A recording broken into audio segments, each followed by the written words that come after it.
Call the meeting to order. October 22nd, 2019, Port Commission meeting. I'll take roll call. Commissioner Bell. Here. Commissioner Shepard. Here. Commissioner Briscoe is here. Let the record show that all three commissioners are present. Today we're holding our meeting in Linden in the Mount Baker Rotary Building. So we'll go to public comment. We have none? We have no public comment. I would just say a higher volume if possible. The volume is turned up, so we're just going to have. I'll turn my volume up. How's that? Okay. So we have anyone want to speak? Any public comment? None? Okay.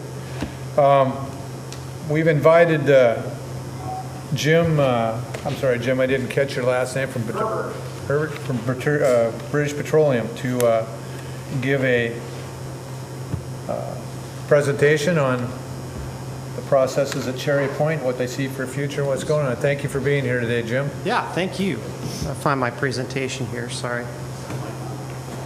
That my mic might not be on. Is the mic only for, okay, got it. No, the mic's Okay. on. All right. Showcasing my PowerPoint skills here. We go to Linden, you guys are on the left side. In Bellingham, you're all on the right side. I think it is. Yeah. We I've good? never Yeah, seen the he's side of good. your face. Hardly recognize you. Who is that guy? Wow. Okay, All Jim. right, we ready? All right. Well, thank you for allowing me to be here. Thank you to Commissioner Briscoe and to Carrie for facilitating our appearance here. Wanted to talk to you today about my company, BP, and what we're doing to advance the energy transition. I was just looking at your agenda at the top. You know, your goals are sustainable growth and transportation, and it's interesting because that aligns much with what we're trying to do in this space. And certainly, we're a large company. We're a global oil major, but we are also very mindful that we're a key member of the communities in which we operate, no matter where it is, whether it's in Angola or in Russia or in the UK. We are members of the community, and we're very interested in being positive contributors to the economies where we operate, to do so safely, to do so environmentally friendly manner, and also to contribute to the global economy in a positive way. So that's what this is about. What are we doing to advance the energy transition? So first, just a little bit about BP. We have about 70,000 employees in 70 different countries, so a fairly large company. In the United States, BP is committed to operate in the United States. We have about 14,000 employees in the United States from our upstream operations, which includes, oil and gas extraction, to refining, to our renewables business and our wind farms and everything in our business functions. Here locally in Whatcom County, at my refinery where I work, we employ about 800 full-time employees and about 600 full-time contractors, embedded contractors, we call them, and they're all part of our operation. And as far as our impact on the economy, we have a multiplier effect of about 11, which means that for every one job at BP, it supports 11 jobs in Whatcom County. So, and we're proud of that. And so as for me, my job is I'm an environmental engineer by title. And I've been there for about 11 years now. I don't do much engineering work anymore. I have a whole host of colleagues that do that.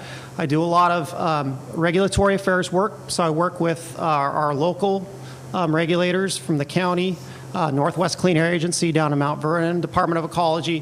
Whenever there's rule development, I'm there helping to make sure that the rules are crafted in a way that benefit the environment, but don't do things that are going to hurt us and hurt our business in a negative way.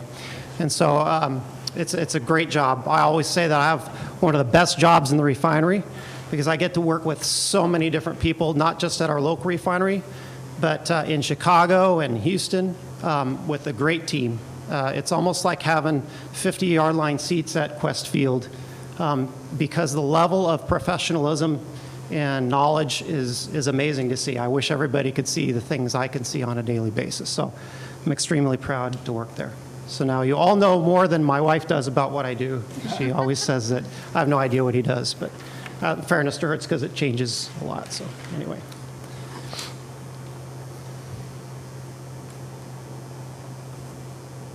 Sorry, there we go. Oops, it's not advancing. There we go. So, the dual challenge. So, we'll start out with a problem statement. The problem is global energy is going to rise by a third as the population hits 9 billion. So, there's two components to this: population growth. Right now, population of the world is about 7.7 billion, according to Wikipedia yesterday in August of this year. It's going to grow up to 9 billion.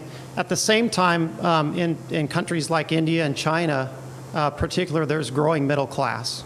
That's a good thing. Energy, in terms of people's needs, it's a human issue. When people have access to energy, their lives are better, and we recognize that. In terms of Maslow's hierarchy of needs, that's one of the basic things that people need to live. And to lead good lives. And so we recognize that. But how do you do that and still respond to the problem of climate change and lower global emissions? So we call this the dual challenge, meeting the demands of the world's energy needs, at the same time doing so in a low carbon future economy. So that's what we're talking about when we talk about another way of looking at it. In terms of the people that don't have access to energy, there's about 1 billion people on the earth right now that don't have access to energy. Unfortunately, to heat their homes, they're burning sticks and other things, and that leads to air quality problems. There's another 1 billion coming with these projections in the next 20 years. So we understand that. We also support the Paris Climate Accords, which has a 2020 target, which means a 20% reduction in CO2 emissions, 20% increased use of renewables, and then 20% energy efficiency. And so the things I'm talking about that BP's doing directly have a nexus with those goals. Oops. So how do we do that? So that's the next challenge, is how do we do this? And so at BP, we're calling it the RIC framework. It's an acronym. The R is reduce, the I is improve, and the C is create. And so each of these focuses on one of those. There's 3 pillars that the Paris Climate Accord alludes to. So reducing emissions is about, oops, I'm getting the wrong area. Reducing emissions is about how we operate our facilities, how we operate our upstream, how we operate our assets, and looking for ways of lowering our carbon footprint in our operations. So our refinery, my refinery, is about 2.5 million metric ton per year refinery. Just to give you an idea, we have a target of zero net growth in our operational emissions by 2025. So 3.5 million metric tons is more than my refinery. It's a big number. So the good news is we've been doing this for a while, and we're 2/3 of the way there already. Some of that's coming from, one of the things you see up there is our oil and gas production. I was just reading the other day, we have awards we do for projects that are particularly really useful in the company and impactful. A lot of that's coming from some of our upstream operations in oil and gas production and how we do that. And I'm no expert on that, but there's lots of technical, and one of them is saving over 1 million metric tons per year. A lot of it due to no longer flaring as much gas when we're doing those exploration projects. So that's one example. We're doing a whole bunch of other things too. My refinery is kind of, if you will, kind of looking under the seat cushions of the couch and looking for, you start looking at things in a different way when you're faced with these challenges that are good. And so we're trying to look at ways of conserving energy that will result in more and lower emissions for the refinery. So it's really important to us. What are they doing with the flares? Are they just capturing the gas? They're capturing the gas. My understanding is they are using a different, so to extract the oil, they have to either inject gas or water back in. And from what I read, they're just changing the way, I think they're using water to displace, so it basically lowers the volume of gas going back down into the well, from what I understand. It's pretty interesting. And that was an example of what I was reading was, it's just, and this is the same thing we're seeing on our energy projects at our refinery that we're looking at. When you look at things with one set of eyes, it's one of the things the team that worked on that said is, we didn't take no for an answer. Whereas you might come up against some barriers, technological barriers, maybe some financial barriers. They wipe the slate clean and just look at it with a fresh set of eyes. And so that's what we're doing too. And it's real important. So this is an important target for us. We're on pace to set that and meet it. And it's fantastic. Any other questions on that? All right. Questions, Mr. Chairman? No? All right. Anybody who's flown over those oil fields at night would wonder. I mean, 10 years ago, it was like a city. It What's that? Anybody who's flown over North Dakota and seen Oh, yeah. those exploration fields, it was like a city because it was so lit up. Yeah, there's lots of opportunities there, right? Yeah, it said, Yeah. Yeah, and so those are the kind of things we're looking to at. make money on that. Yeah. Yeah. Yeah, for sure. The second pillar is improving our products. And so this is about the types of products we produce. And there's lots of examples of this, corporate-wide. So most of our emissions come from when people use our products. So here in Washington State, I think the refinery emissions themselves are somewhere around, 2% of the emissions. But about 40 million metric tons a year out of 100 million metric ton inventory in the state is the use of fossil fuels. And so that's a big number. So if you can improve your products such that they have a lower carbon footprint, that's the goal. So there's all kinds of examples here about some of the packaging we're doing, supplying biofuel to airports. One of the things that has been in the news is our co-processing project out at BP, and I don't know how many have read about that. I think it might have been in Bellingham Herald. We're basically taking animal fat called tallow, the same stuff you buy in the store. It's lard, and we can turn it into diesel fuel. And it's different than biodiesel because it's chemically indistinguishable from diesel you would get from a barrel of crude. So you can ship it on a pipeline. And so we call it renewable diesel. And we started processing that last year in 2018. And I was proud to be a part of that project. So that's one thing locally we're doing. And I can just see more of that happening in the future. Just one other really cool example that is also part of the next slide about creation is BP is partnering with a company called Fulcrum Bioenergy.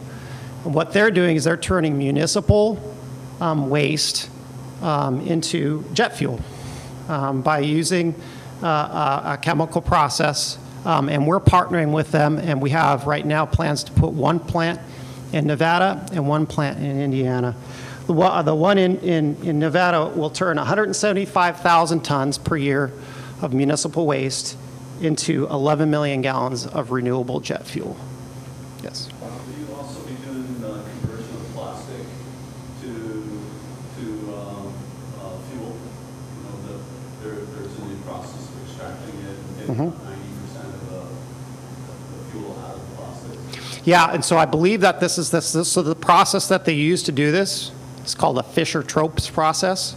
And it's actually old technology. The Germans used it in World War II because they did not have enough oil reserves, and they needed to.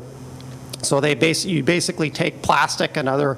You could take any kind of waste, and you're gonna convert it. I'm getting a little technical here, which I love. You're gonna convert it to CO, and you're gonna combine that with hydrogen, and you're gonna make hydrocarbons and then glue them together. And so that's the process. So you could do that with plastics and a whole lot of other things. And so my understanding is the sky's the limit on what you can use. And wow, what a great project. I would love to see something like that happen right here in the future. And you know how far the landfill is away from here? So It's 3. there's a big one in Oregon. Right. That's the one where most people's trash go. And you so have 3 million people that are sending it all there that's right. in this little tiny, Yep. go get it. Yeah. So this is a problem that can be solved with technology and ingenuity, and it's exciting. So those are just 2 examples, and we're doing other things too. And so that comes to our next slide. Oops. Keep pressing the wrong button. I'm not showing my skills here very well. So the last pillar is creating a low carbon business. So reducing is about reducing our operations. Improving is about the kind of products that we're producing mostly today. This is about the future, creating technologies that will lead to lower carbon emission products.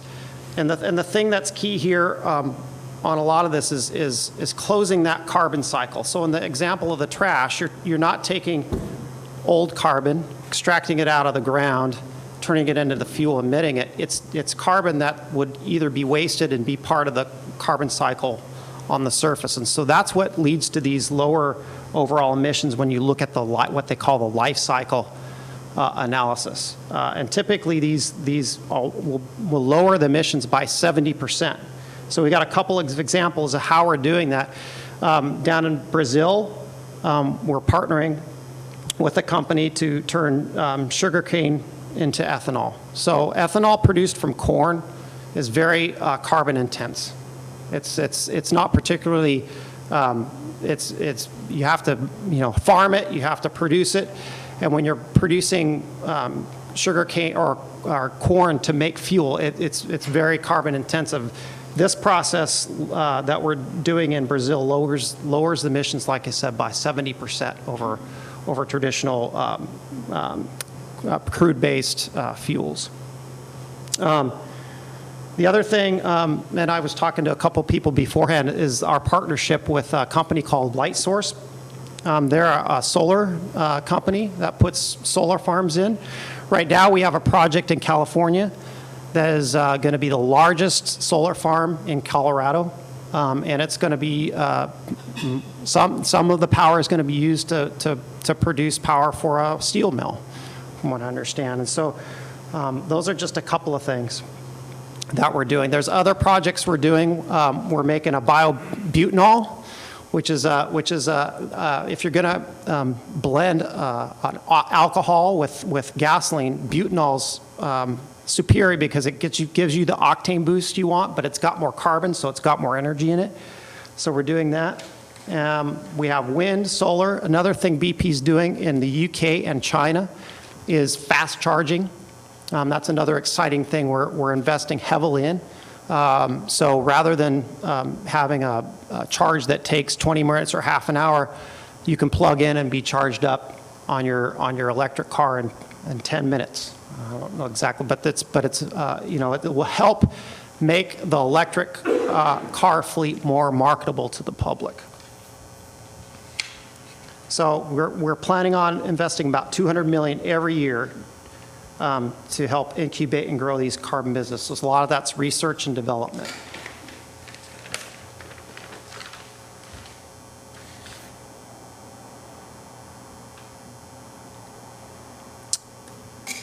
So in closing, the keys to our success, we want to reduce our emissions rather than promoting any one fuel as the answer. Again, if you're going to meet the energy demands of the world in the future, it's going to have to be an all of the above approach, and we're definitely mindful of that. We're improving our energy efficiency, like we talked about, of our operations and everything. The carbon pricing. BP is a proponent of carbon pricing and good carbon policy. So here in Washington State, we are working with Senator Reuben Carlisle on a cap and trade bill that would work for Washington, and trying to get traction at the state level on that. We think that's important. That's another important piece of all this. So in closing, if you want further information on this, I clicked on this today and it's got some really good information. Bob Dudley, our current CEO who's retiring, has a quote, a few quotes in there, and there's some more, even more detailed information about the things I'm talking about here today. So anyway, that's it. Thank you, Jim. Thank you. Questions, Commissioner Bell? Yeah, nothing right now. No, Commissioner Shepard? Thanks for the presentation. Yeah. Appreciate it. And it's a pleasure. I think I, like many, appreciate having BP as a partner here. We appreciate the jobs, the economic impact, and just what that means for our community here. They're jobs that you can't find at that pay rate in a lot of other places, so it certainly is important. Yeah. It's also, for me, important to see that you guys are taking some transitional steps to looking at where we're going, helping us transition our energy sources, finding that just transition for workers to be able to continue to be employed and have employment as these large energy companies are transitioning as well. Right. And we certainly see where the market is going around different types of fuels being available, people driving electric cars, and other steps that we're taking to do the work that we should have done a while back around transitioning from, to less carbon intensive fuel production. And so I think there's a lot of positive here. We as local governments and everyone else are also in the business of mopping up from the pollution that has been created through companies like BP and other corporations. And governments throughout the world are spending billions of dollars on addressing the impacts of climate change. Even our own administration, which I very rarely cite for any statistics that I appreciate, recognizes in their 2018 climate report that it is now more expensive to do nothing than to invest now and address the impacts, because the ramifications of flooding and fires and drought and agricultural challenges and disruptions to our economy are so great that those economic impacts now outweigh the cost, which are high, of addressing carbon reduction today. Right. And so for me, I look back, and ExxonMobil in 1982 published a report. And in that report, they identified what the atmospheric carbon concentration would be in 2018. And they hit it spot on. In 1982, they predicted that we would be at 400 parts per million of atmospheric carbon concentration. They also pegged the increase in the temperature at about 2 degrees centigrade, and we're about there as well. So as an industry, we've known for a long time. So I share a lot of enthusiasm where we're going. I wish it had happened sooner. That's certainly something that could have been done with the available information we have. And I think for me, I would love to see BP be a partner with us when we're looking at some of the projects we can do. We've got some rooftop solar projects that we would love to get off the ground. We've got a plan at our airport where we could electrify the entire 100% of the airport operations. Could be funded or could be covered through rooftop solar in a parking facility. We'd love to have partners. We have a project right now fully designed for offsetting about half of the energy at our cruise terminal in Fairhaven with rooftop solar again. We could easily plant 1 million trees in Whatcom County. And these are, just a couple ideas for BP to be partnering with willing local governments who want to see some similar strategic goals met. Right. And another one, you mentioned a couple times some policy, and I'm pleased to hear the interest in carbon capping. Does that also extend to a low carbon fuel standard? So yeah, our position on the low carbon fuel standard currently is that the cap and trade is more effective at actually resulting in meaningful CO2 reductions. And so that's BP's current position right now. And you'll hear other companies, every company has differing opinions on that, from no way to maybe. And so yeah, but that's our current position. But we operate, we sell fuel into both California and Oregon, and both those states have low carbon fuel standards, and we operate in those states as well. And you sell that fuel for a premium. There's value to the credits. Yes, I will say that. It's an example of government encouraging the things that should be encouraged from corporations, and it's a partnership. And so I would agree. Yeah, we'd like to see that continue and continue the dialogue. That's what's important. We're doing that at the county level right now, and we're doing that here with you. So yeah, absolutely. Yeah. Okay. Yeah. Well, I'd love to see you continue thinking about that low carbon fuel standard. I think the Port of Seattle has been a big proponent of that. They're very interested in diversifying the aviation fuels into SeaTac, and the low carbon fuel standard is part of the way they see getting I see. there. And so they'll be sponsoring that legislation again this year. And I think seeing that both California and Oregon and BC all have it, it would make a lot of sense to see it throughout the West Coast. And if you're already producing that renewable diesel here, it provides a good opportunity to sell that product locally. There's potential there. Yeah, but yeah. Okay, thanks for listening to me. Yeah, you bet. No, appreciate your comments. Commissioner Bell. Yeah, you mentioned a lot of things about how governments are helping do certain things. Really, that's the question for me, is how do we help you? I do want to also say that the tip fees in the Northwest are a lot higher than they are in Las Vegas, because we're at like $75, $80. Yeah. And you're getting paid an $80 tip. It certainly makes the economics of one of those plants change. Not that I have a dog in that hunt, but please take a look. And how do we help you get better at what you do is really the question I have. That's a good question. I like I said, I don't have all the answers to that. I just think that the dialogue that we have, between the company and the port and all of our local governments to look for those opportunities. I mean, I don't know where we'd fit in a project to put rooftop solar panels on.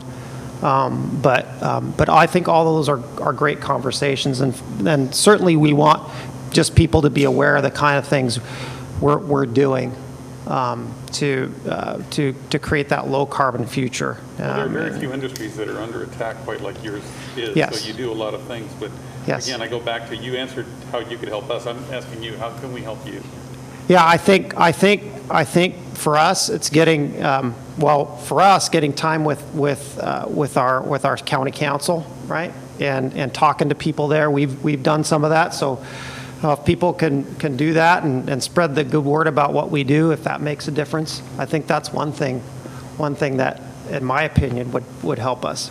Because, like you said, we're facing a tremendous amount of opposition with our industry, and quite honestly, in my opinion, a lot of it is based on misconceptions about what we do, who we are, and we take our jobs very seriously. And Commissioner Shepard, you mentioned the damage that's been done. We're keenly aware of that. Nobody wants to see anything like that happen. Like I said, if you could have a front row seat to the people I see every day that dedicate their careers to preventing those kind of things. I think that the public just needs to be aware of those things. I just want to make sure that we don't put a roadblock in your way, because I know the innovation and technology part of your business is huge.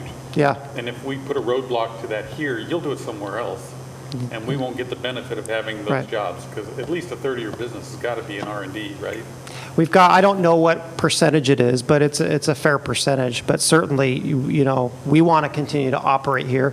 BP wants to continue to operate here as well. Yes, And so if we can help you facilitate that, yeah, please call on us, yeah, you bet. or me. Yeah, yeah. As things come up, we'd be happy to talk to you, especially on the regulatory affairs front. Yeah. So I have one question, Yes. and then I have some things to say. Okay. The renewable energy, both your company and Phillips 66 want to get involved in heavily at the Cherry Point site.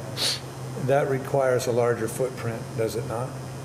Carbon footprint? No, a footprint for the facility itself.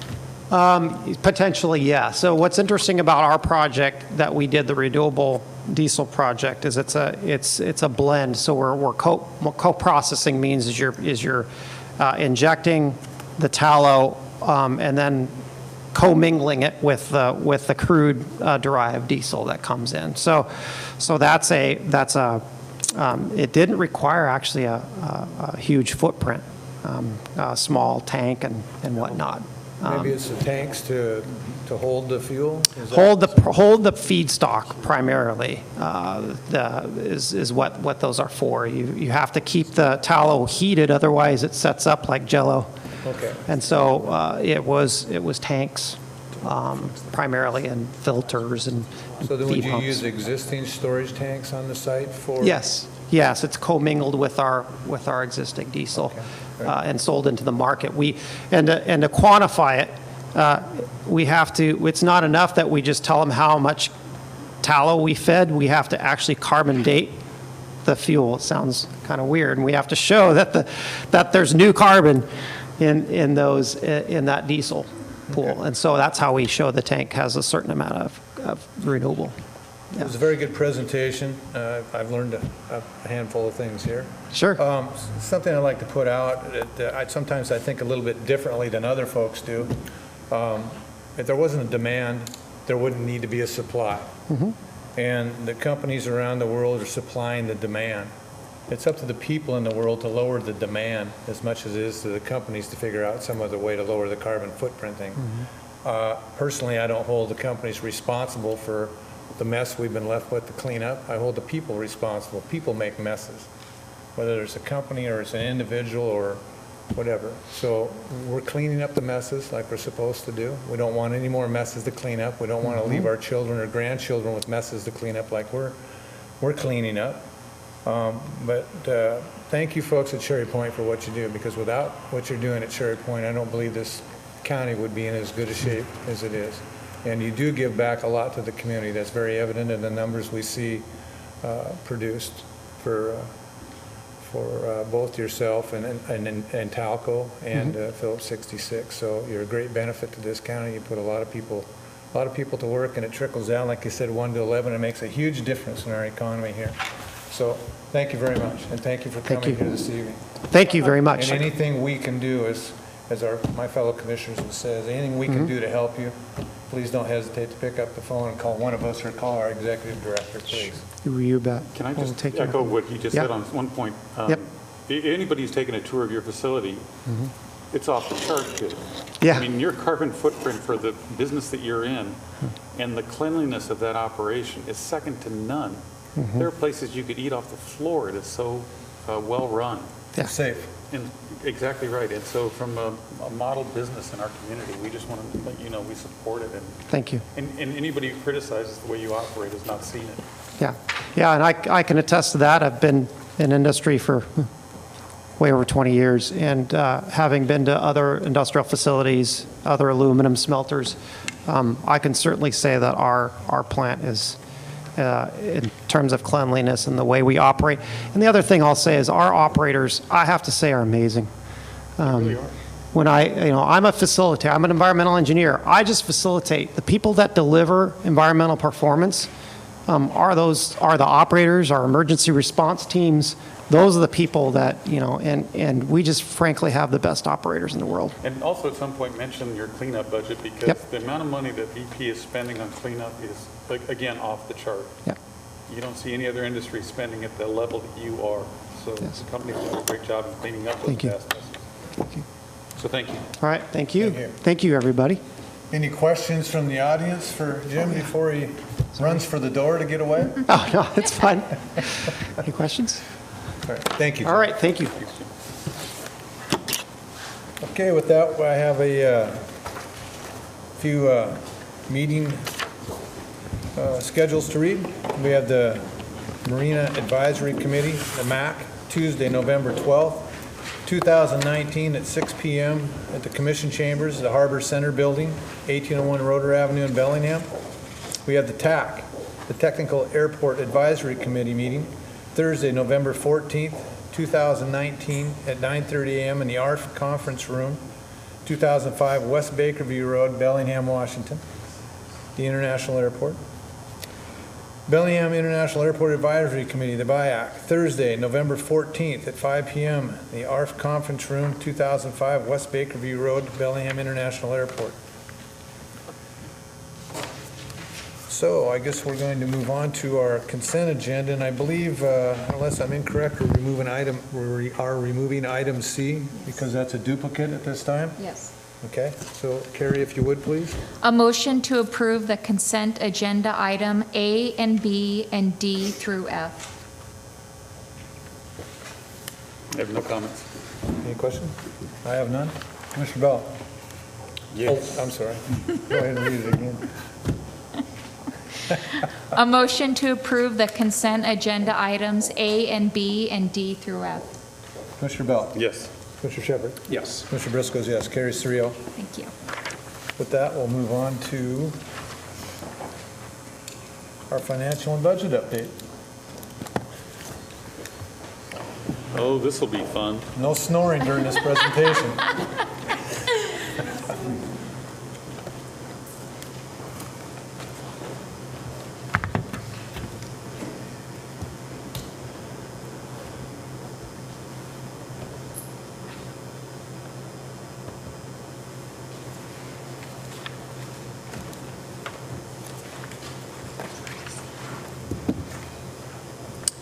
Not to be rude to you in the audience, we actually can't see what you see behind us, so we're looking at Yeah. our screens because we've got that presentation. We don't have our normal screen system, Here. so we, I'm not playing Minecraft or anything. actually, it looks like poker. We can barely hear you, so we. On purpose. Please. Thank you. Tamara Sobczak, Director of Finance. So tonight, we're going to talk about not only third quarter report, but also the budget. So it's a little lengthy, but we'll kind of blaze through some of the slides. I wanted to start with the non-financial information. The stormwater program for the third quarter, both permits are in compliance with training and record keeping. The permit at the shipping terminal, sample results were within limits. And then we had one location at the airport that exceeded turbidity and copper, but those responses were complete. And then we also had one location where we were able to suspend the sampling due to consistent attainment of our benchmarks. You know, is it common for us to have copper as a, I've seen that, I'm not an environmentalist, but I've seen that come up the last few times. And now we've added turbidity a couple of times. So I'm not sure. turbidity I get is the copper, I'm curious, but I'll Yeah, ask I don't later. know. Thanks. Maybe ask the environmentalist when it comes up. I got to share a carpool with Elise, Oh. who's our stormwater manager, on the way to the environmental conference, and we talked about copper, and one of the issues is threshold has become extremely low for what's allowable. And so almost if you throw a handful of pennies and they go in the wrong spot and that we're sampling, it's that kind of low threshold. So it was more of a standard movement than it was a concentration change. That's most of what I understand. Got it. Yes. Accustomed to that. Okay, great. So the safety report, year-to-date, we've had 3 recordable injuries. One was resulted in restricted duty, but no lost work. So no major injuries year-to-date. Public records requests, we've had 101 year-to-date. Compare this to last year, this time was 111, so we have reduced it a bit. There were only 2 major requests. Most of them are pretty standard. Risk management activities, we've only had one major incident, and we've talked about this a couple of times already, the one at the airport. And that and the 2016 windstorm are the only two open claims for the port. We also have two open claims against the port. They're both trip and falls. The one on the Blaine Sawtooth, our legal team is handling that one. And our insurance company has been put on notice for the second trip and fall. We're just waiting to hear from the person that fell. Moving to the financial information, our balance sheet again looks strong. In the first 9 months of the year, we've increased, or we've strengthened our balance sheet by about $3.5 million. Tamara, can you talk a little louder? Talk louder? Yeah. Okay, I'll try. Okay. Our current investments, we have $11.5 million in federal securities, and those are earning about 1.7% on average. Better than a mattress, right? And the balance of Slow our growth. the balance of our investments are held in the LGIP, over $35 million, and those are earning about 2.2% interest. So please skip slide 10 and 11. There are errors that I discovered this afternoon, so we'll just go straight into the detail, okay? So we're skipping 10 and 11? Yes. Okay, Go to slide 12. all right. Great. So starting with the aviation, so each division in this presentation has two slides. The first slide is year-to-date versus budget, so the first 9 months of the year. Aviation did come in under budget. We knew that was going to happen, decreased activity out there, but the expenses were also under budget. So the net result for the airport is about what we had planned originally. So the second slide is looking at the budget now. So the yellow columns is our year-to-date, our full-year outlook, where we think they're going to end up in December. That red column in the middle is what we budgeted for this year. And then the blue column on the right is what we've budgeted for 2020. So for the airport, we're coming in under budget. We knew that was going to happen. And then we budgeted 2020 to look a lot like 2019. So that's what we're expecting.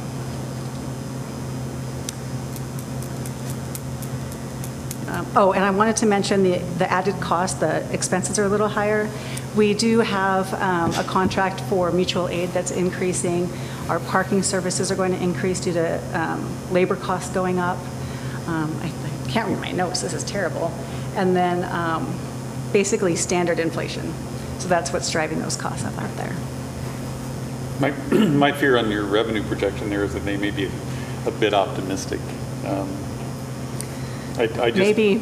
I don't. Don't give us that word doom thing, that Gulliver's Travel thing. We got to get away from that. No, I've just seen the service level, and I know that we're under attack from Everett, and I don't know that. Yeah, my fear is that this is optimistic. Yeah, and hopefully. And that's unusual for us to miss a projection. It is.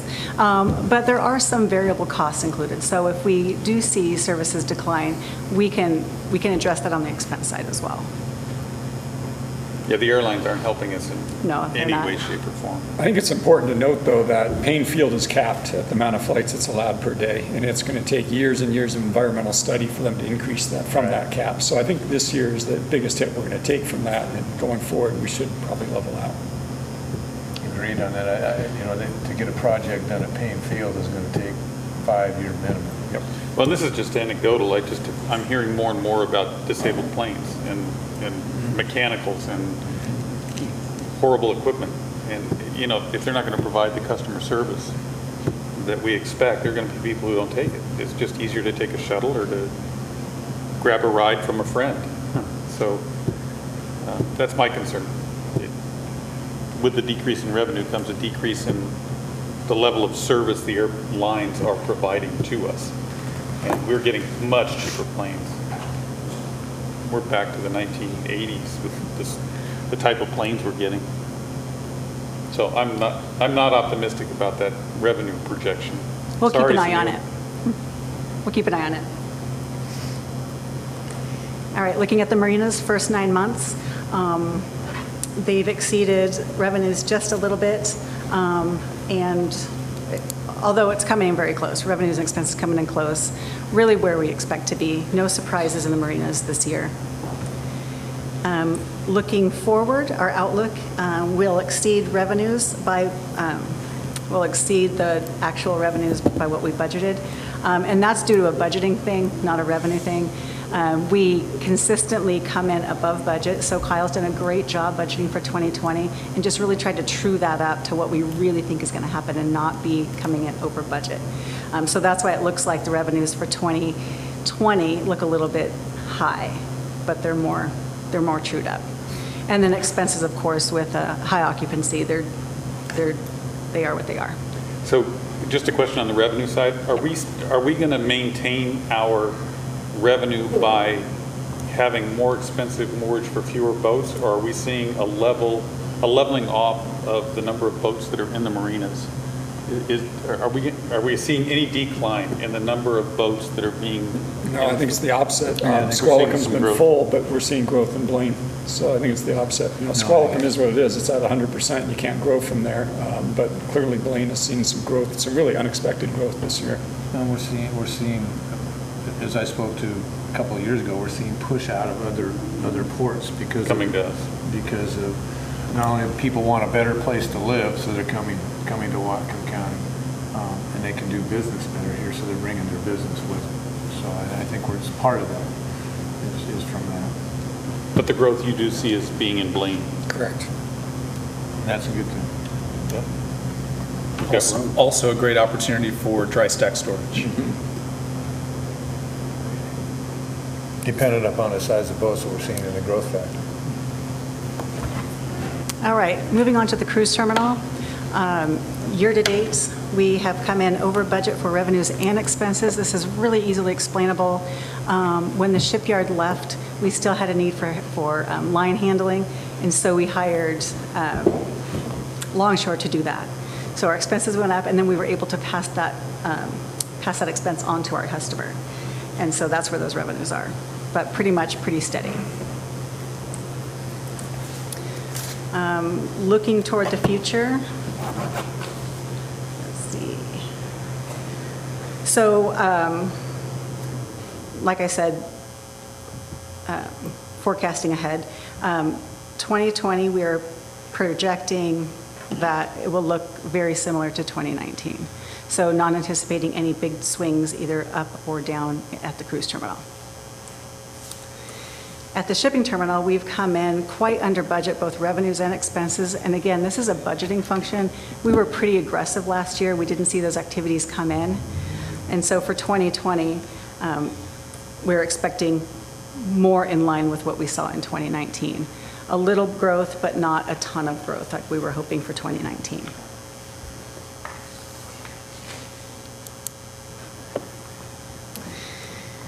The real estate division, so year to date, we have not really seen the effects of the bankruptcy yet on these books. And so year to date is a little bit higher revenues due to just concession fees coming in early in the year, and then expenses holding steady. But looking forward to 2020, we are budgeting less than 2019 due to we haven't forecasted that shipyard being occupied all 12 months. So just to remind the commission that we are receiving approximately 80% of the shipyard revenue from the bank through September. They canceled that lease as of the end of September, so there's no revenue now associated with the shipyard. We're getting a small amount for one of the docks that the smaller dry dock is tied up to.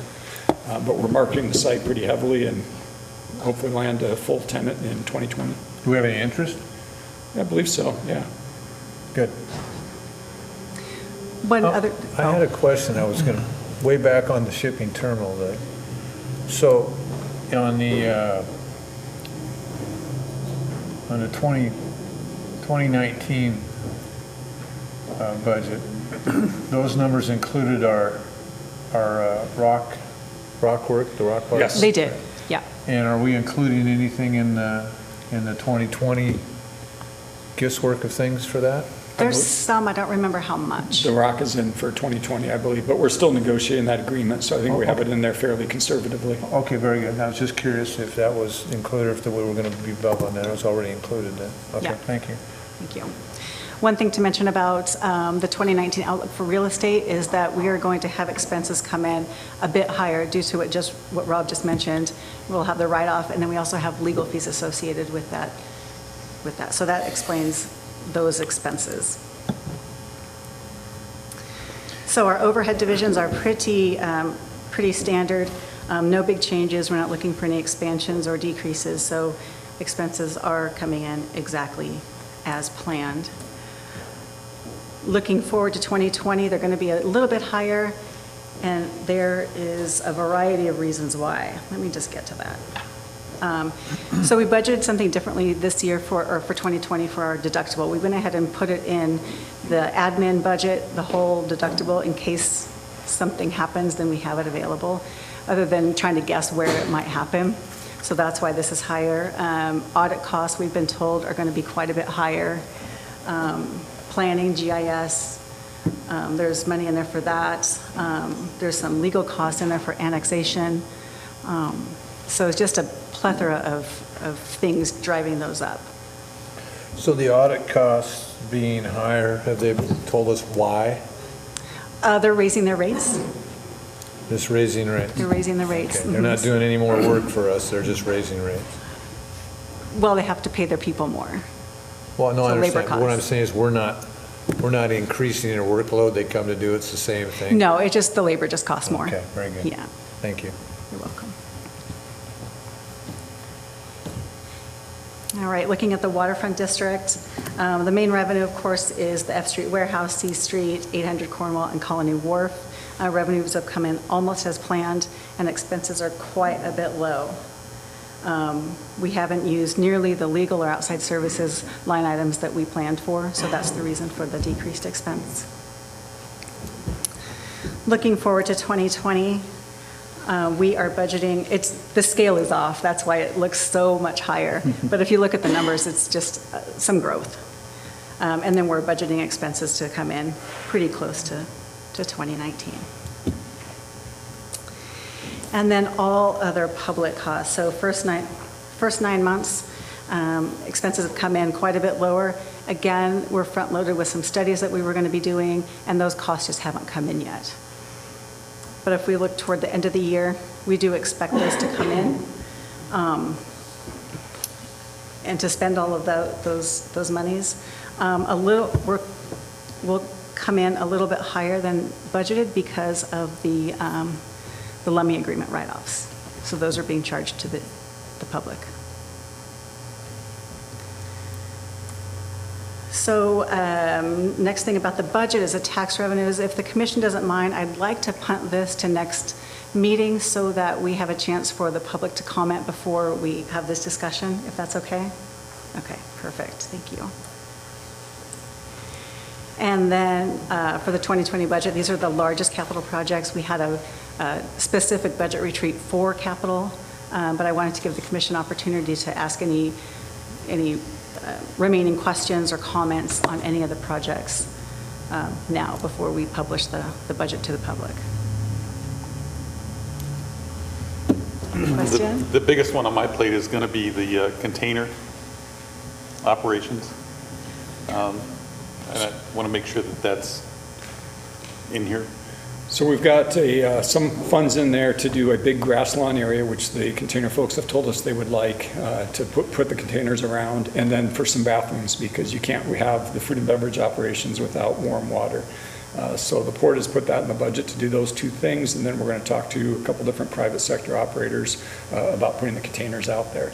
If we end up coming short in those talks, we'll come back to you about more capital funds to actually do the containers ourselves. But right now, the plan is to shift that to the private sector and let them take the lead.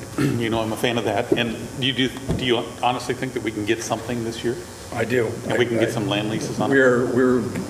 Greg Nickel is on top of this. He's in for permitting now so that we can start putting the dirt down there for the grass area. And we've already identified locations for the bathrooms, and we're looking at different options for that. So we've pre-spent some 2020 money, and we're going to be coming to you for a budget adjustment for that at the next commission meeting, where we're going to move that budget item from 2020 into 2019 because the permitting fees are necessary to get going now to get that grass area in.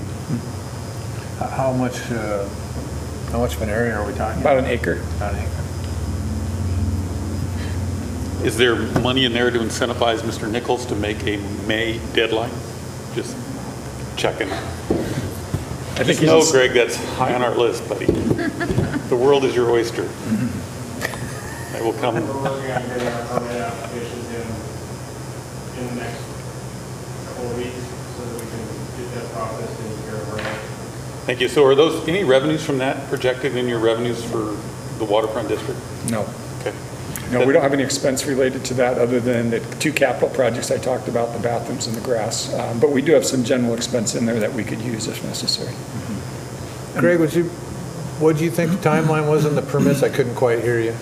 Sorry? The timeline on the permit, getting the permit, I couldn't quite hear what you said.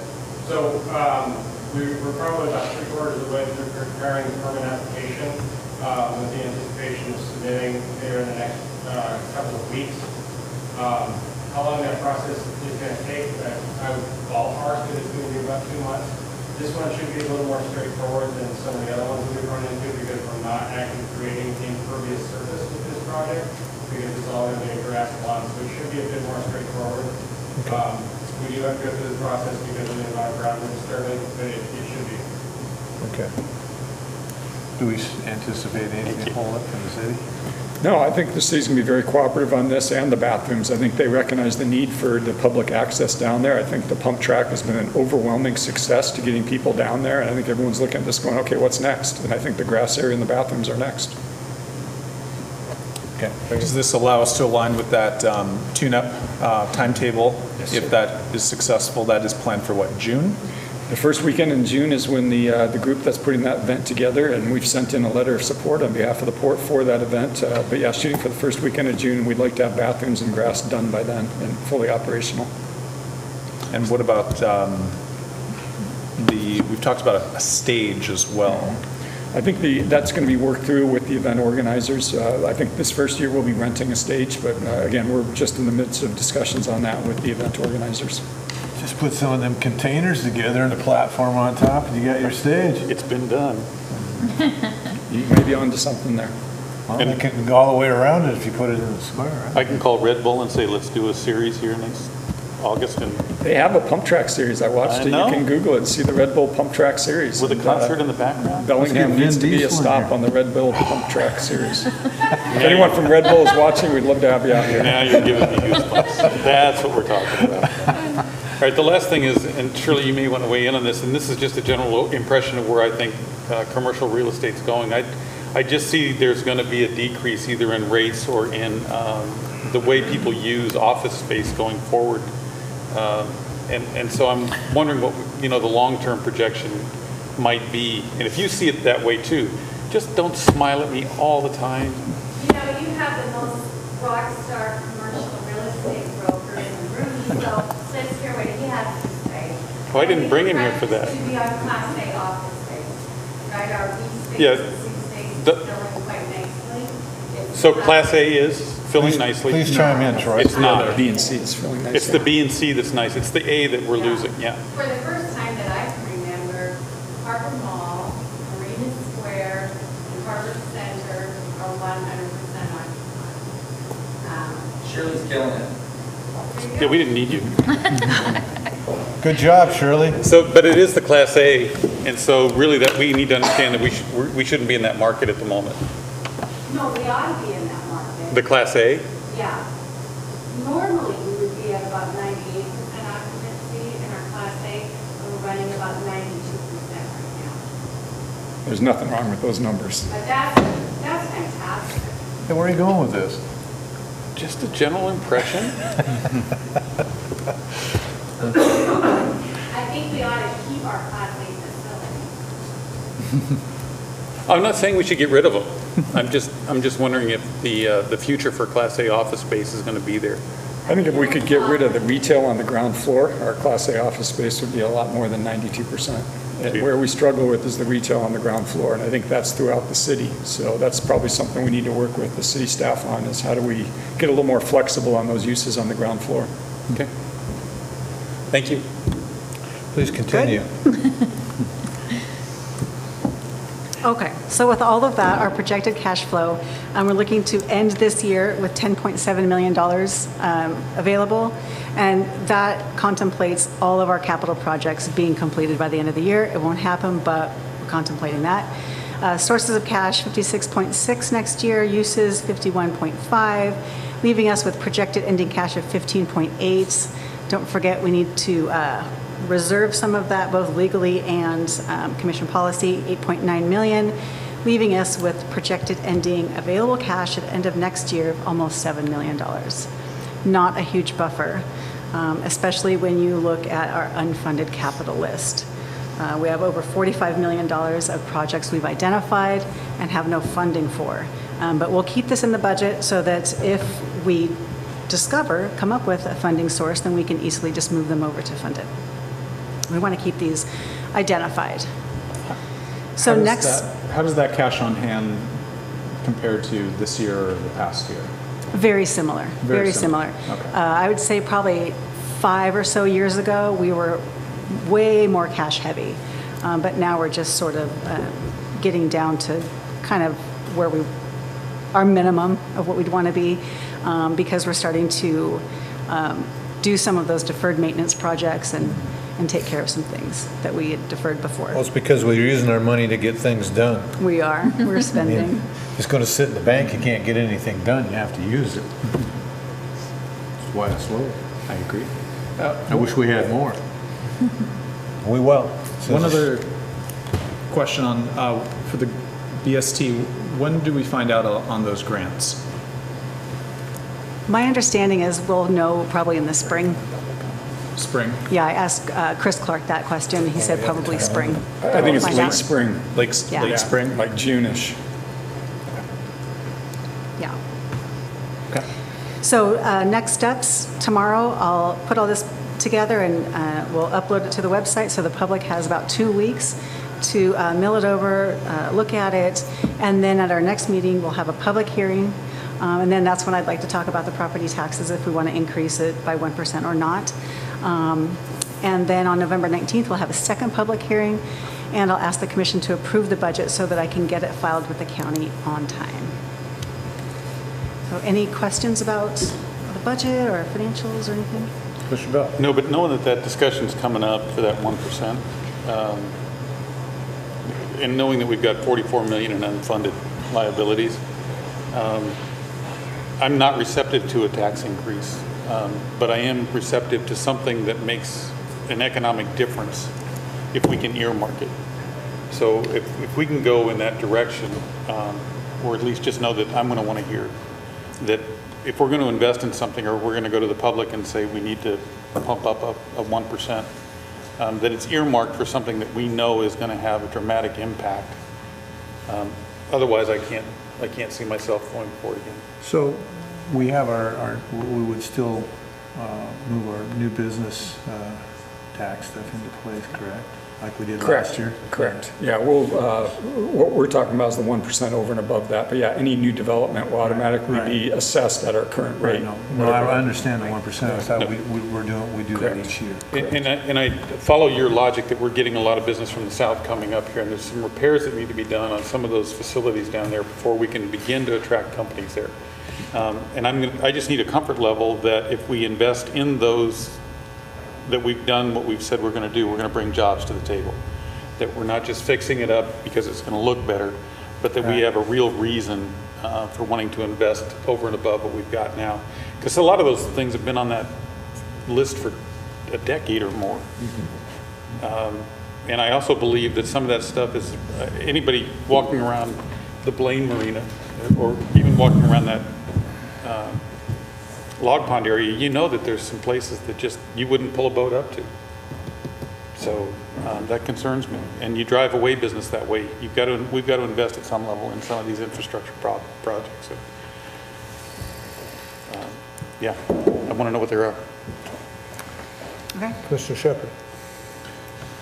Just to follow up again on those BST grants, that potentially a very significant grant. That's at least $13 million in potential funding. We don't often get grants of that size. Is there anything we can do to be of support, phone calls we can make, people we can talk to, what agency is this coming from, and how do we provide some positive support for that? We'll certainly get you more detail on how to support this grant as we get further down. We've hired a grant writer out of same one the Port of Everett used when they successfully obtained a similar grant out of the same fund. So I think we'll bring that person up to talk to you about what's effective and what's not, and how you communicate with the federal delegation to push this forward. So more to come on that for sure. Do you know which federal department this is from? I don't know. MARAD, but I don't know what department MARAD comes under.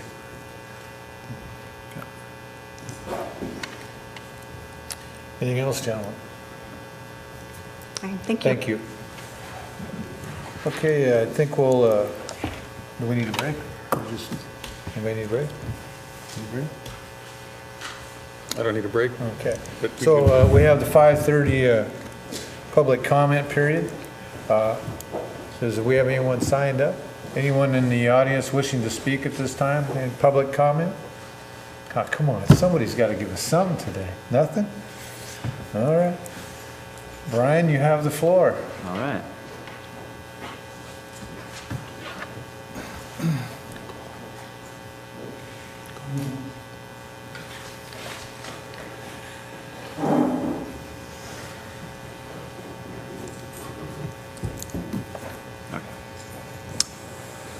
All right, well, good afternoon, Commissioners. Brian Gowron, Director of Environmental and Planning Services. So tonight I've got just a brief update on the Waterfront District, primarily because we're coming into the closing steps of this 18-month-long process, which I'll walk through a little bit, working closely with the city staff and more recently with the City Council, a couple meetings, including one yesterday. So I wanted to take this as an opportunity to brief the Commission on what we've been working with the city staff and the City Council on, so that we're kind of getting almost real-time information back to the Commission on the discussions that we've had with the City Council. So primarily what I was going to go through was really just the status of the sub-area plan amendment and where that stands. So the couple things I'm going to go through is where we're at in the process, just refresh the Commission on the process and what this has taken to date, and then where we fall within that. And then review what we've talked about with the City Council and the city staff, and some of the dialogue and what we expect those discussions where we expect them to go over the next couple of weeks, and then highlight the schedule and next steps as we hopefully can get this wrapped up by the end of the year. So moving on to slide 3 then, just since you're along, you can't see the screen. So this graphic shows, this is a graphic that we prepared right when we started the process of applying for the sub-area plan amendment. Commissioner Shepard had requested that we pull something like this together that highlights the process and then where we're at in it, including opportunities for public involvement and public comment. And in the yellow star there, over the year and a half, has slowly moved from the left to the right, and it highlights really where we're at right now, that gold star. So we are right in the process of the City Council having a public hearing on October 7th. They had a number of comments, actually only a few, I think 7 or 8 comments, which was fairly light. The public record is open where people can submit written comments to the City Council. But they had a public hearing on the 7th, and then they directed city staff to work on a few very specific items and come back yesterday at the Committee of the Whole to brief the City Council on what the city staff had, and then it allows them for a work study session to have the City Council discuss where we're at on that. So we will have a couple more steps here, including, and I'll highlight these on a future slide, including a public hearing for the Port Commission on the comprehensive scheme of harbor improvements, and then hopefully a final adoption of the package of documents that are included in this amendment by both the City Council and the Port Commission. So that's where we're at in the process. Any questions on that before we move on? Does the City Council approve it first, or do we approve it jointly, or how does that work? That's, well, my last slide, I'll kind of get to what I think it's going to look like. There's a few options of how that can go, but we really don't have a lot of flexibility, as you'll see in this, because we're getting down to the last few meetings of the year for both the council and the commission, and in order to get this adopted and rolled into the city's comp scheme for this year, we have to adopt it. It has to be adopted by the end of the year. Otherwise, the whole thing gets kicked an entire year and won't get adopted until the 2020 comprehensive scheme at the end of the year of 2020. So since I was at the meeting, I heard a few issues that could delay this at some level. Are you fairly certain that we've addressed those adequately? I think so, and that's exactly what the primary next couple slides are. And there was a good discussion yesterday with the City Council. I think city staff did a fantastic job of briefing them, kind of explaining kind of these topics. A lot of them were just curiosity almost, and then there's only a few very specific items to come back to the City Council on. I don't personally see any big changes that would result in kind of a protracted negotiations and working on language. So I'm confident the city staff, when we wrapped up the meeting, we're very confident, feeling good. But we'll see. There's pretty good clarity that the City Council understands their role and our role, Yeah. and there won't be any cross-contamination, I guess Right, is what it was. right. Yeah. That was my concern. Okay, yeah. Yeah. So with that in mind, so based on the October 7th meeting, and is that the one that you were mentioning that you saw? Okay. They requested some very specific information from staff, port staff as well, that we come back, and primarily the issues were looking at development regulations, and I'll walk through these in a little more detail here. Sea level rise, green building standards, living wages, visitor moorage, and WTA bus service. So you're right. That's a package of items that we could be talking about forever. But they had some specific questions on it, I think. And when we walk through what staff reviewed, I think you'll see we've got them addressed. One thing I would recommend is, and I can send the commission a link to the City Council meeting, and I would recommend that you watch it. I'll translate and try to recall the details of what we discussed, but I would recommend that you watch that meeting. The city staff that are the experts of certain regulations, that sort of thing, in the city's process, hearing it from them directly is helpful as well. So first, to start out, the planning director, Rick Sepler, did a great job of briefing the council on some of these things with the waterfront district that are really citywide issues, that the city's staff perspective is things like homelessness, affordable housing, green building standards. All those things really are comprehensive issues that should be addressed comprehensively throughout the city with a single type of a policy rather than on a district by district basis. So staff right out of the gate, which the port staff has also conveyed to, is that that's our preference, is that the waterfront district isn't treated over the top in a special way that requires additional requirements that maybe Barclay or Fairhaven doesn't require. So like a level playing field for one thing, but also it makes it easier for the city and city staff to, rather than having these pockets of different regulatory approaches, that they can have a comprehensive approach to all of these, and they're developed with the citywide issues in mind. So Rick Sepler did a great job of setting that stage for the council. Then they passed it on to some of the more, what could be pretty meaty discussions with the design standards and development regulations. And sea level rise specifically, that was one of the questions. The planning staff, Steve Sundin, and the shoreline manager did a great job of explaining to the council how the shoreline master program uses and interprets sea level rise assumptions, how they use the best available science based on direction and city ordinance, and it gave some examples of where they've been doing that recently. Over time, a few years ago, we were using a 2.4 feet projected sea level rise over the next 100 years. Ordinance says we will use best available science, and there's been a lot of background work that's been done on that. That's now been increased to about 4 feet, and they've been applying that, and they've successfully used that on some projects where it has not been a problem. All-American Marine's a good example. The buildings that are currently right by the I&J waterway, the Kochman project, those have used those projections, and it's all working well, and there's been no problems with that. The other factor is that any new science and new regulations should be adopted as a part of the shoreline master program throughout the city, which is due to be completed in 2020. So that's, again, no suggested changes, no projected updates to the sea level rise assumptions. It's really just let the citywide process run its course.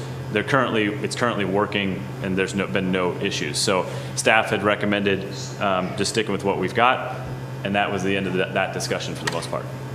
The green building standards, and I did warrant a bit more discussion, and on my next slide I'll talk about that in a little more detail. And then the lighting questions of whether there's dark skies or light escaping, the planning department did a briefing on that and basically said we're already doing a lot of that. We're shielding, there's shielding requirements, there's dark skies standards, and that addressed that question. So a lot of the questions that were asked of staff were really just staff pulling forward. Here's what we're already doing, just to remind council that a lot of these things are already being addressed. So that satisfied them on a number of those issues. The living wages was another one that was we anticipated could be a big question. That's come up a number of times, and Tara Sundin, the city staff, did a good job of explaining that actually in our development agreement for the waterfront district that was approved in 2013, we already have a living wage statement. And rather than setting very specific targets of a certain wage per hour that could be out of date right away, that this is already the agreed upon language that's in the agreement right now. And I apologize for not having it on the slide, but I'll read it to you.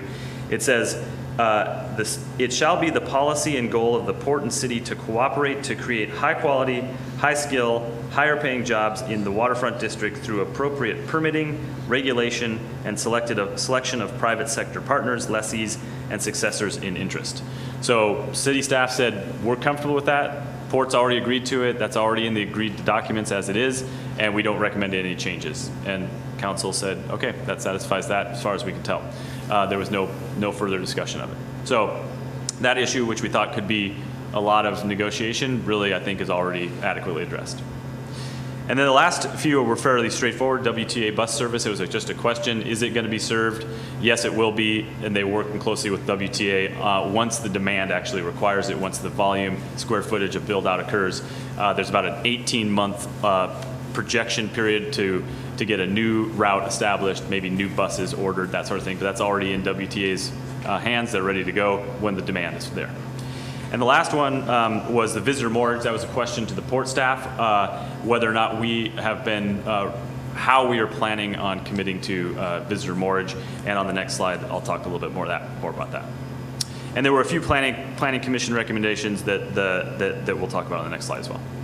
So, Brian, most of this where staff came back and gave the council more information about their questions, that happened yesterday at the meeting of the whole. That's correct. Is there a video feed for that?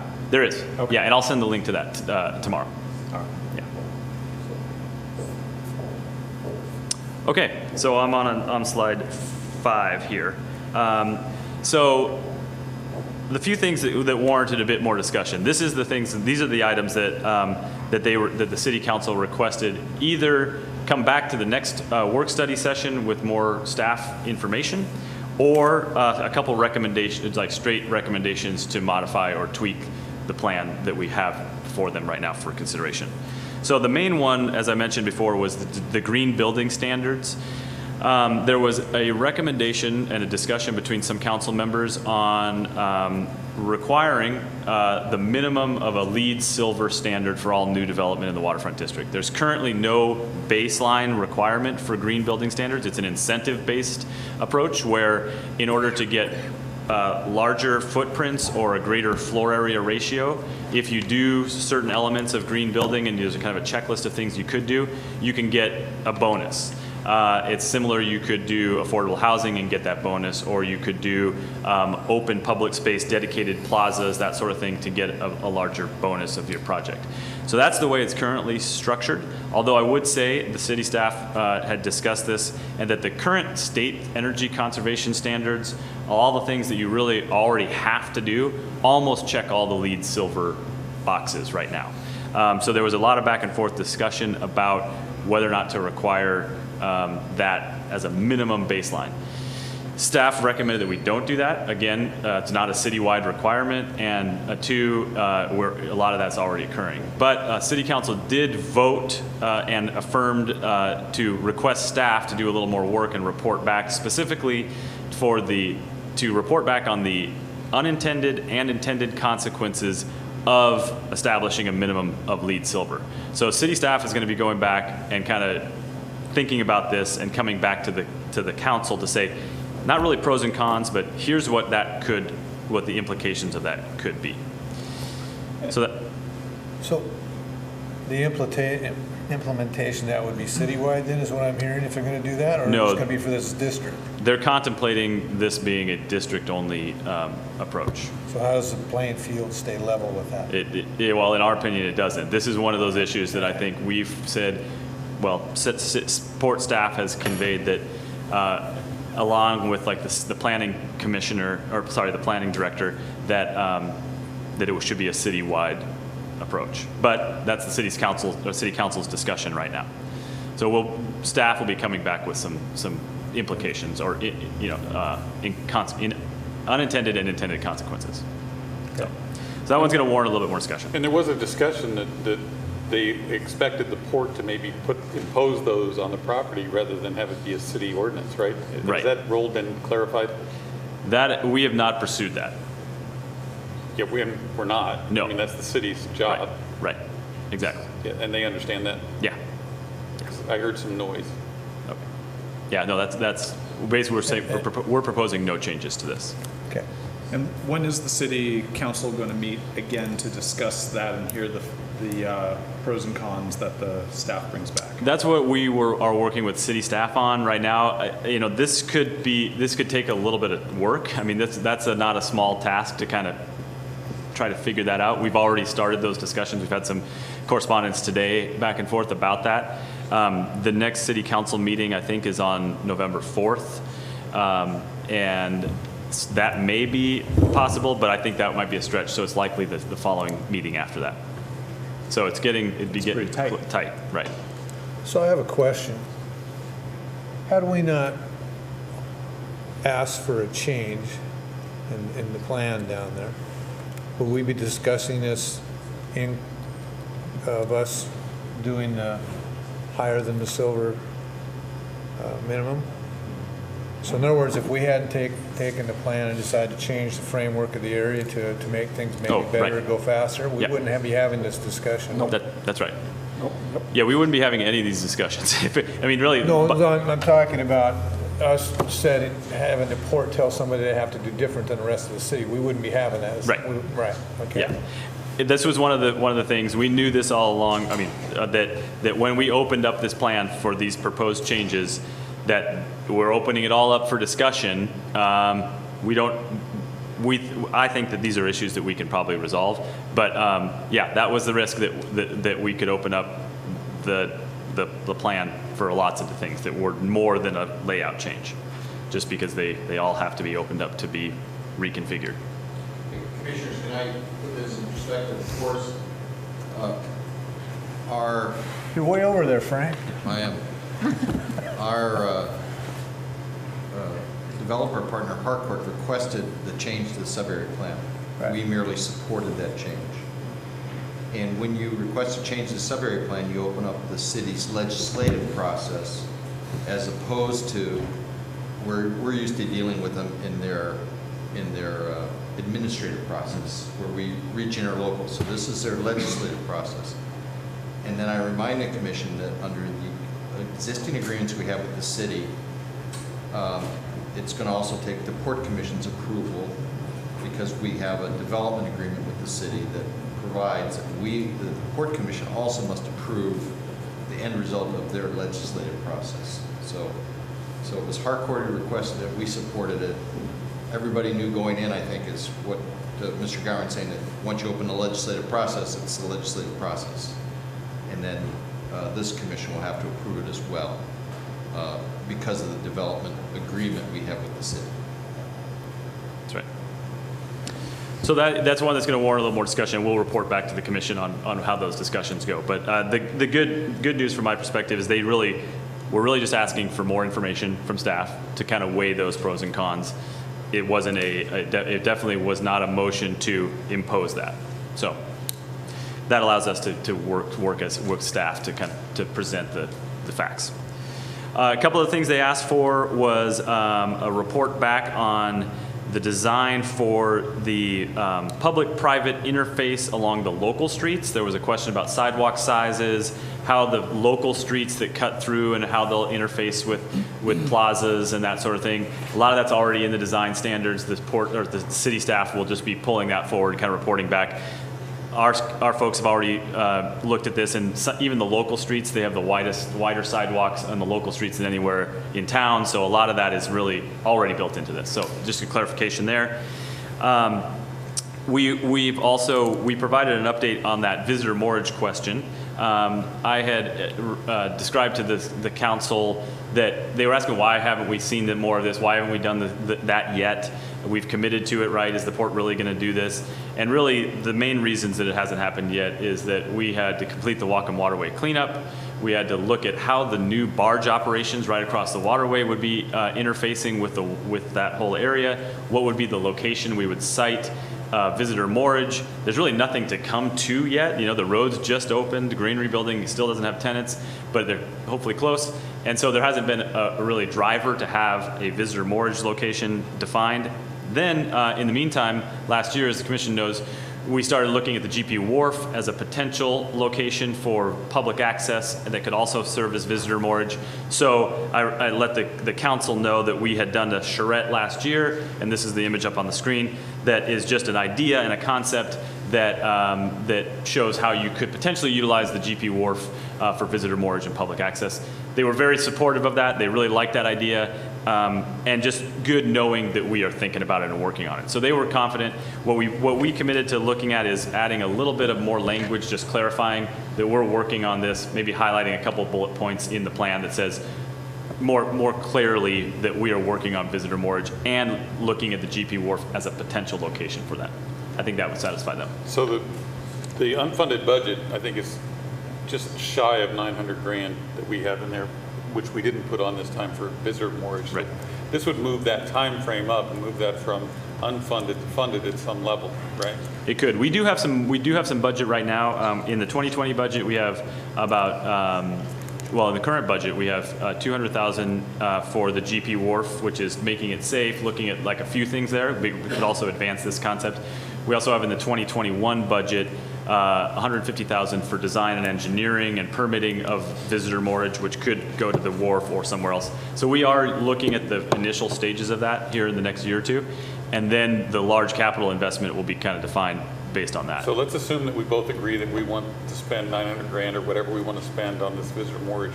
What's the likelihood that we get that through the process, meaning the permitting process, the Lummi challenge? Mm-hmm.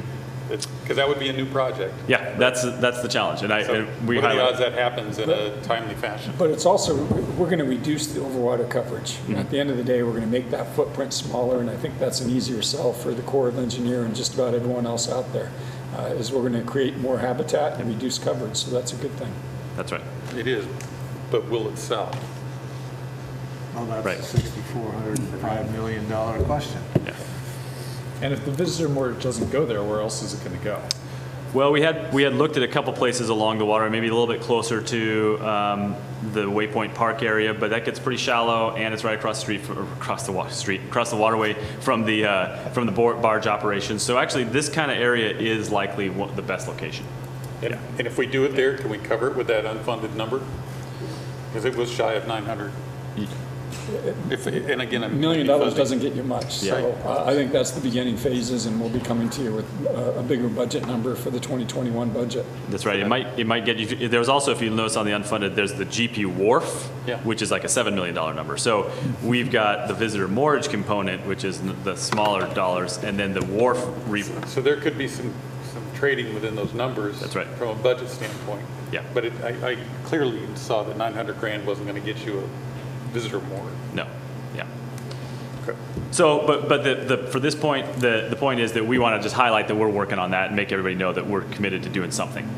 And then a few other questions that came up, really it was just a statement of reviewing the cultural industrial heritage commitments. That there was a lot of discussion in the plan about recognize the history of the site of the industrial elements, but there was only a sentence or two about the cultural heritage, and that maybe we could beef up a commitment to having more of a cultural presence if our tribal partners would like to have a presence on the site, that sort of thing. And then the last one was the Planning Commission had two recommendations regarding, really only two recommendations, aside from, yes, move forward with this change. And they were both around affordable housing. One was to ensure or commit to a geographic distribution of affordable housing throughout the site, both geographically as well as over time. So in essence, not to create only one affordable housing project at the very tail end shoved back into the corner. So a general kind of non-binding statement that says we'll commit to trying to be diversified with the affordable housing throughout this site. The other recommendation was to not allow those floor area ratio bonuses that I mentioned before to count towards our overall commitment of 10%. So they were recommending saying, if you get a floor area ratio bonus for affordable housing, that's kind of double dipping if it also goes towards the 10% commitment overall. They would like them to kind of stack. The city council rejected that proposal, but they recommended moving forward with the kind of non-binding commitment to geographically and over time incorporate affordable housing as the project goes. So when you speak to the site and overall geographically expanding, can you tell me what we're talking about there? Yeah, for the most part, this is in the downtown waterfront. I mean, the affordable housing and housing in general is only limited to that downtown waterfront, which is, right, that main campus where the pump track is and those areas. Because housing's not allowed in the industrial areas. So when they say geographically dispersed, they're really kind of trying to encourage, rather than a single affordable housing project that is just kind of pushed back in the corner, but incorporating it into projects. So if there's a residential project that has high-end residential, but you could get some affordable housing in there because you get those bonuses, that'd be great, because then you're dispersing that throughout the site, as well as having maybe a standalone affordable housing project, that stands on its own. It's really just to kind of disperse that throughout the site, but really in that area where residential is allowed and programmed for. So all of our property there, not just the 19 acres is what we're speaking to, other than the industrial area? Yeah, right. So the whole downtown waterfront, which is about 30 acres, which is really the board mill building over to the granary building, and then out to Cornwall. So it's really that main. I could highlight it here. This area. So this is the you can't see. Yeah, sorry. Slide 4 kind of highlights the downtown waterfront is the mixed use area where housing could occur. Yeah. And so just by putting in the Millworks project with affordable housing in one location, they're wanting us to, go ahead and do that, but also disperse affordable housing throughout the entire site to count towards the 10% threshold. Right. But it's not a requirement, because if you meet the 10%, you meet the 10%. Hopefully we'll do more than that. I mean, hopefully that'll just happen because people want to, because of the bonuses and other reasons, other incentives.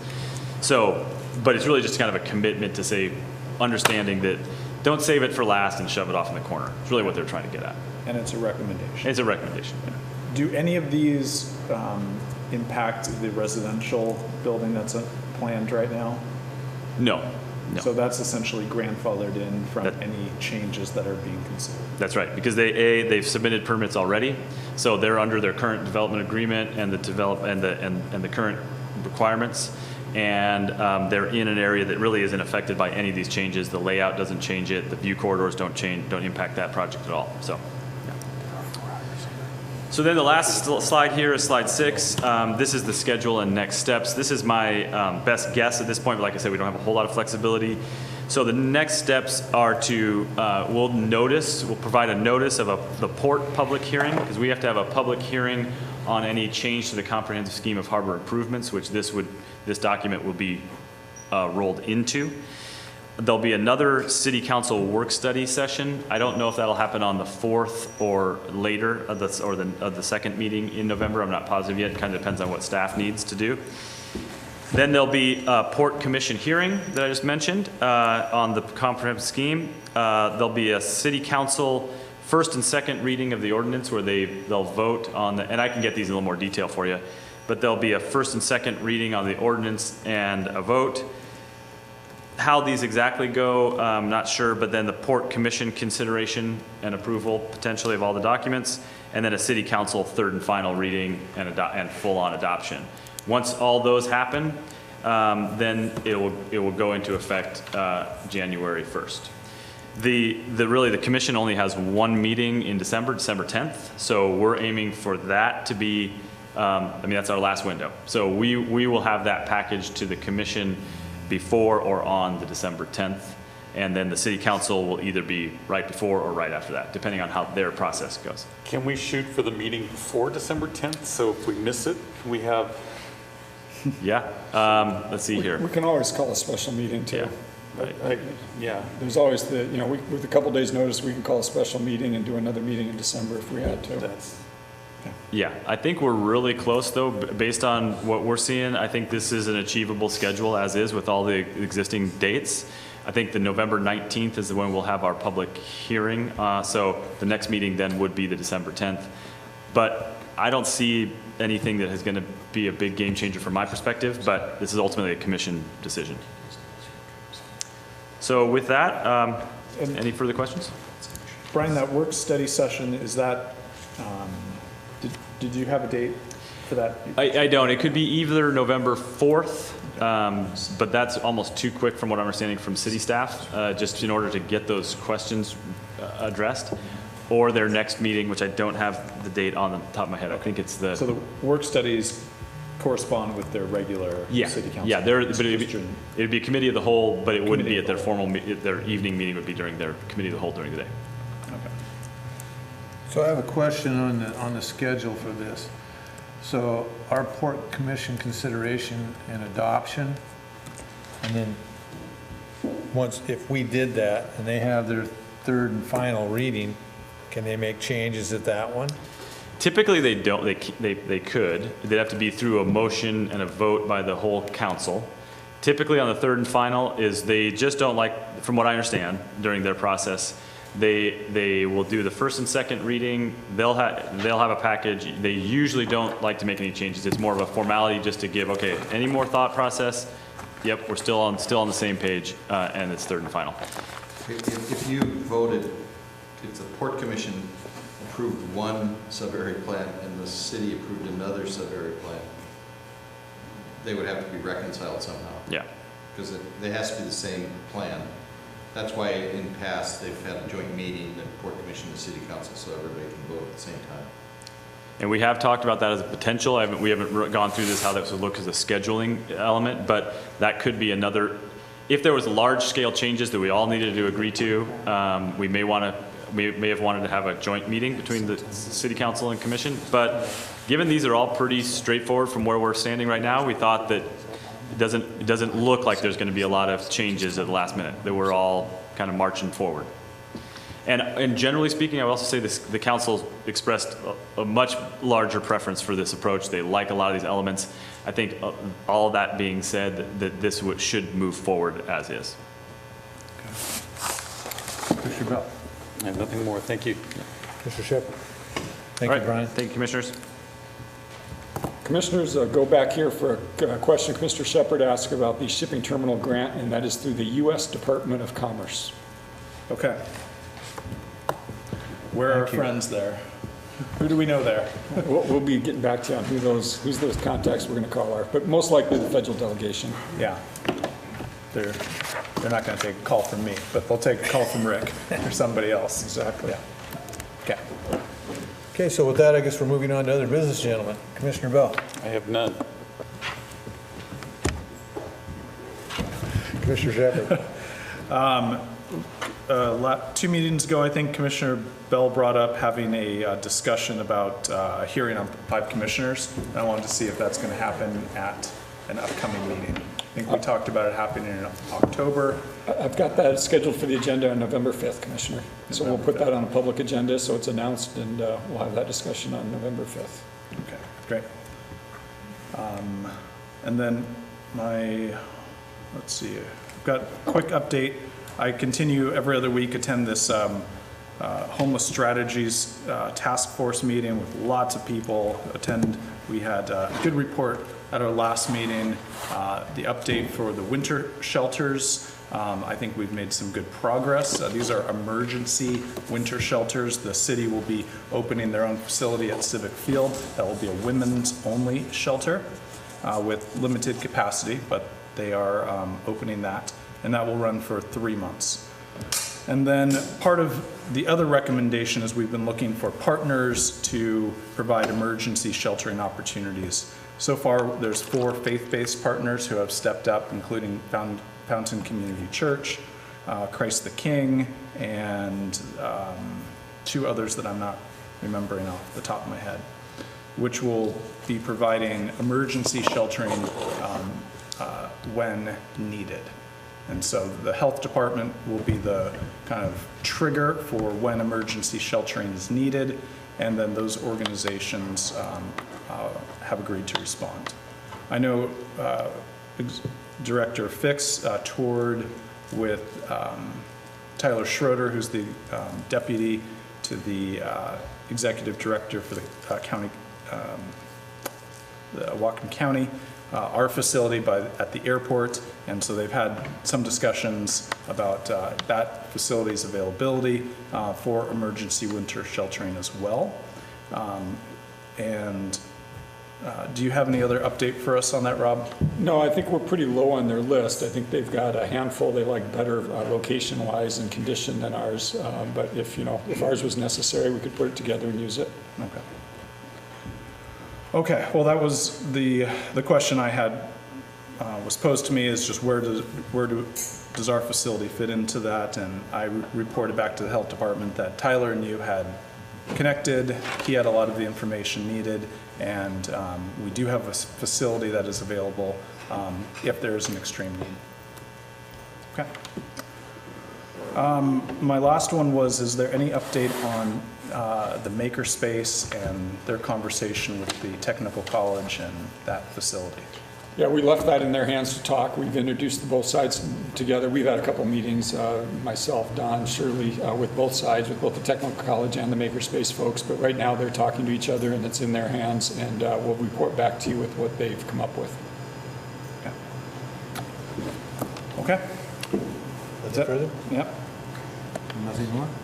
No, I can't let that go without at least a little comment. I think one of the injustices we do is with something like the makerspace is when we intervene in a subcontract or a subtenant lease we give them a false hope that we can actually have an impact on a lease between a general and a sub, and we just can't. That's not the role of the commission. And, the fact that they were here in number, I think was hard on me, just because we can't do anything for them. We can help them if they run out of space, but for them to ask us to intervene in their contract, I think was out of line.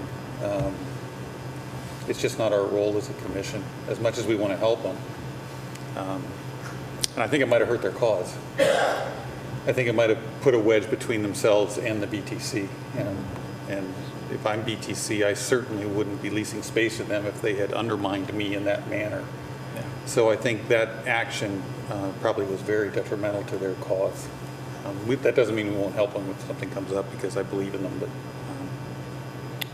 that kind of an activity at a port commission level, I think, is hard. It is. I think the comment I'd like to make of that is that, we're economic development, we're economic growth. When people feel in this county that their cause may be lost or their spot may be lost, I think coming to our meeting and putting that forward is prudent. Whether we can do anything for them or not, that's a whole nother matter. But they brought to attention that there's an issue there, and if they can't come to terms, they're certainly going to need some place to go. And had they not come here and made it readily available, there could be a problem, and they might not have anywhere to go, and they may need help from us. I think, in my mind, was okay. I agree that we're not to intervene between a tenant and their sublease, however they do that. But I think that people have, when they have issues and they think the port may be able to help, that they should ask. And it's up to us to decide whether we can or can't help. But I agree, we don't need to intervene. But I certainly want everybody in this county to feel like if they have something that they think the port can help with, that they certainly ask, because all we can do is explain why we can't or why we can. So that's kind of where I stand on it. So anything else, Jim? I agree. I think you know, I'm glad they came, and if nothing else, it really highlights the work that's being done and the potential need out there for that type of collaboration between industry and technology. It's you know, that's how innovation happens. There's space down there, and I think it's a really exciting kind of opportunity that we're able to see grow. And I really hope that they have the best possible outcome, and that we see more of that type of equipment and expertise and technology available in our community. Because from what I heard, there's just not a lot of it out there, and it's a great way for businesses to get started up and to really take off. Well, So and again, this is not about the value of that organization. No. It's about us intervening between a contract and a subcontract, and I think that's where it went off the rails. Yeah. We clearly want to help them, and we clearly see the benefit of what the makerspace brings to the table from a profit and nonprofit standpoint. That's not the issue. The issue was, when do we step in as a port commission and get in the middle of a contract and a lessee? We have staff that does that. That's not our job. And I really do think they hurt their cause by undermining their relationship with PTC. So anyway, I'm done. Speech over. Anything else? Anyone in the audience have anything they'd like to say or speak to, or nothing? Nobody? I'd like to turn the lights off. I think we're gonna have to start with the free pizza thing or something to get people to come to these meetings. The light is reflecting off of Don's socks, and it's just... Meeting adjourned. Commissioners, hang on a second. Oh, wait a minute. Meeting started. Meeting not adjourned. Your meeting Meeting is not Jerry's adjourned. got to read something. Commissioners, we're going to, as I understand it, it's the desire of the commission to adjourn the meeting to 8:00 a.m. tomorrow morning at the Port of Bellingham Commission Chambers, Harbor Center Building, 1801 Roeder Avenue, for the purpose of going into executive session to discuss some potential litigation. And so I have prepared for your commission secretary the motion to do that. So rather than directly adjourn, then we're going to post notice on the outside of this building, and the port auditor who lives in this vicinity has kindly agreed to remove the notice tomorrow morning on the way to work. So, and the statute that we're working off of is the Open Public Meetings Act. So I would ask that you entertain somebody, you can read the motion, somebody can make it, and then we can adjourn to a time specific tomorrow morning. Carrie, would you read the motion, please? Motion to adjourn this commission meeting to 8 a.m. October 23rd, 2019 at the Port of Bellingham Commission Chambers, Harbor Center Building, 1801 Roeder Avenue, Bellingham, Washington. Motion accepted, gentlemen? Okay, we will adjourn until 8 o'clock tomorrow morning. Agreed. And one more thing, Commissioners, so the public understands, it's just going to be an executive session. I do not anticipate any action would be taken at the end of the executive session. This public meeting is going to be adjourned until 8 o'clock tomorrow morning at 1811 Roeder Avenue, where we're going to have an executive session. No decisions will be made during that executive session. Thank you, Commissioners. Hey, Ken, I have one thing for you to sign. Huh?